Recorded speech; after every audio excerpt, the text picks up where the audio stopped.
Hey everyone, Derek here with a short tour of the new version 9.0 system update for the Nintendo Switch. And right off the bat, something I cannot show at all is the fact that this update fixes an issue that users were experiencing in regards to Fire Emblem Three Houses. According to Nintendo of America, some of those who purchased the expansion pass for Fire Emblem Three Houses were unable to start the game. This update actually fixes that issue, so you should no longer have to deal with that. But for everyone else that did not have to deal with that little problem, there's some new features here. So one of the first is there's now a search feature for the news. So I guess, yeah, go up here and define channels, which thankfully is marked as new.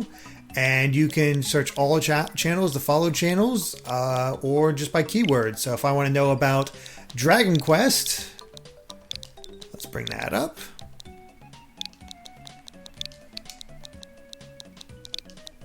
Come on, I want to know about Dragon Quest. Oops. Let's do it. Oh, no channels matching Dragon Quest? Well, that's a bummer. Anyway, that is just a little example of that new feature. Nothing too major, but useful for those who actually use the news channel. Otherwise, in the user settings, let's go up here. Here we go. We can go into this and display a QR code to check in for your Nintendo account, making it slightly easier. So that's pretty cool. If you go to System Settings, you can get alarm notifications. So we just go down to Notifications here. And yeah, you can get alarm notifications. So basically, after setting alarm, you get a notification at the time and date and time of your choosing, and have it just go on and go crazy like that. I guess if you really want to have, I don't know, some sort of alarm for something, but there you go. Maybe a game's coming out and you want to be reminded, I guess.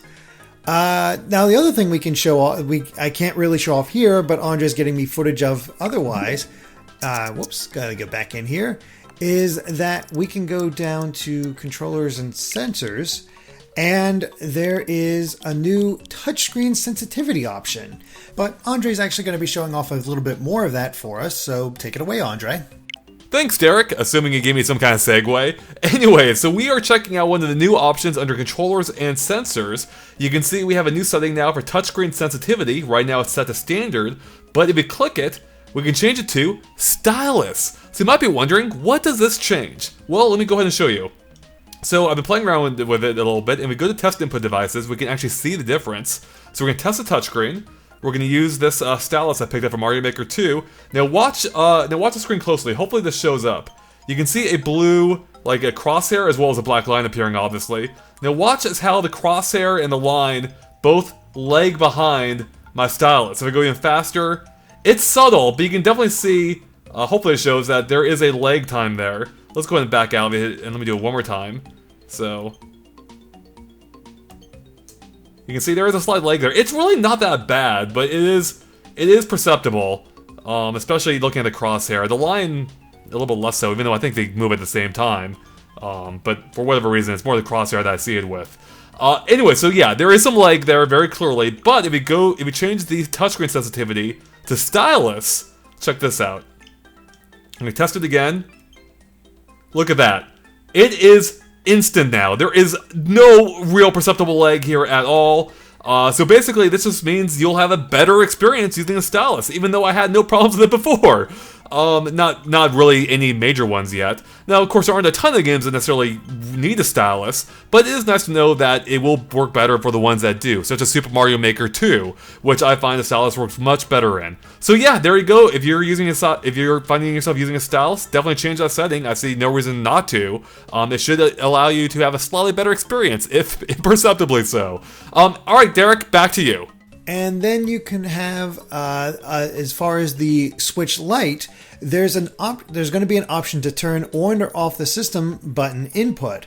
So when this setting is turned off, the system will no longer receive input from the console buttons, with the exception of the capture and home buttons, and can only be operated from a wirelessly paired controller, which will be sold separately. This setting is on by default and can only be turned off by if a compatible controller sold separately is wirelessly paired to the console. The setting will automatically turn back on when the console is restarted or after returning from sleep mode. So basically, if you connect a controller, you won't be able to use any of the buttons other than the home screen on the Switch Lite itself, just to keep it streamlined so you can't use both at the same time, I suppose. It's hard to say for sure, but that seems to be the general thing. Now, the potentially biggest part about all this, if we go back to, up here, and the last thing we have to show off, is we can now do online play invites. So you can invite friends from join online play and supported software, and it'll be displayed here, and they'll be able to jump in and just find that invite and go from there. So all in all, not a major update when it comes to version 9.0. Although, it has this usual system stability and stuff like that. But yeah, there it is. What do you guys think? Let us know in the comments, and of course be sure to subscribe to Game Explain for more on the Switch and other things gaming as well. Until next time, bye.